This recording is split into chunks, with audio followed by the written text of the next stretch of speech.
Oh, si je suis donc toute mal gaunée aujourd'hui, mais je ressemble à rien.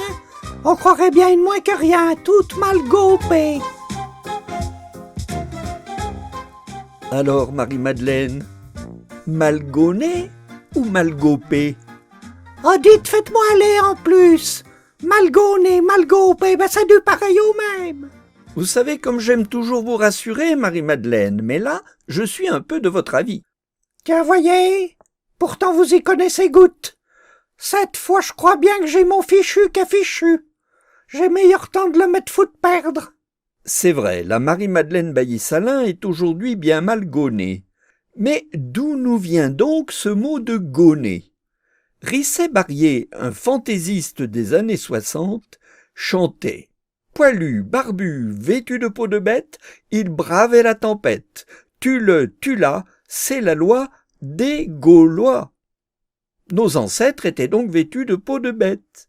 Et la peau de bête, la pelisse, se disait en latin « guna ». C'est à partir de « guna » que se sont formés plusieurs mots qui désignent la pelisse, le manteau, puis la robe. Mais une robe à tout faire, une robe souvent salie par les travaux quotidiens, une robe bien souvent déchirée, malpropre, une guna, la robe, souvent bien sale et abîmée. Oui, bah dis-le donc, c'était une robe toute dégnapée, une robe de malgaunée. Oui, Marie-Madeleine, une pelisse bien abîmée, une mauvaise robe, une malgouna, d'où nous vient malgaunée. Le mot gouna était très présent, si bien qu'on le retrouve un peu partout, avec des variations de sens selon les régions où il s'est installé. Chez les Anglais, le mot gown, G-O-W-N, signifie aussi la robe, et dans le langage juridique, il prend le sens beaucoup plus noble de toge. La toge où l'on retrouve à nouveau la fourrure, la peau de bête. Ah, faites exprès, dites, nous revoilà bien en peau de bête. Oh, bah comme le monde est petit.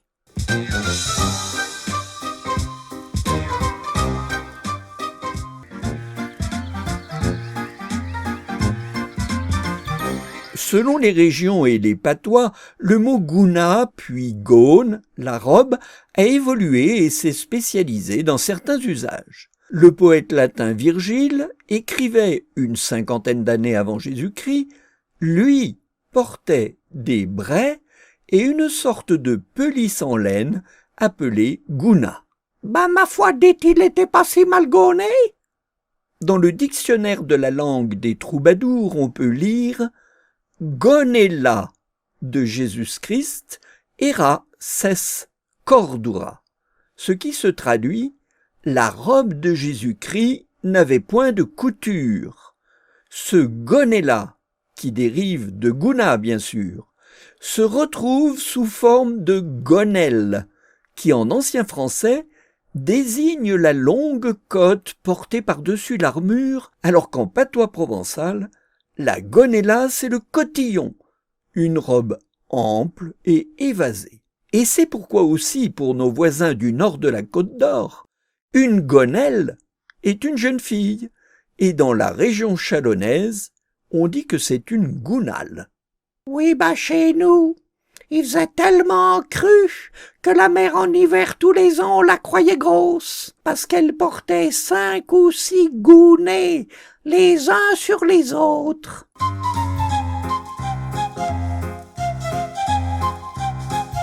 En comté, gaune, la robe, est surtout utilisée dans le parler local en gauné, gouné, gauna, habillé, mais plus encore en mal gauné, mal habillé. Mal habillé, mais aussi malpropre, déchiré, sali par la boue, comme en patois sauget, où sgauner, c'est se salir, et où le gouné, c'est un tablier pour les travaux salissants. Et toujours en sauget, le gouné de dzo, c'est le tablier de dessous, et donc c'est le jupon long des paysannes. Dans la région de Grès, être gauné, c'est être souillé, défraîchi, Et comme les sens propres sont souvent accompagnés de leurs sens figurés, Malgoné, dans le patois de Petit Noir, c'est être habillé de façon ridicule. Bon ben c'est pas le tout. Je m'en vais aller me défaire et puis je vais me mettre en dimanche. Bah, nous sommes mercredi. Bon, à la semaine prochaine, Marie-Madeleine.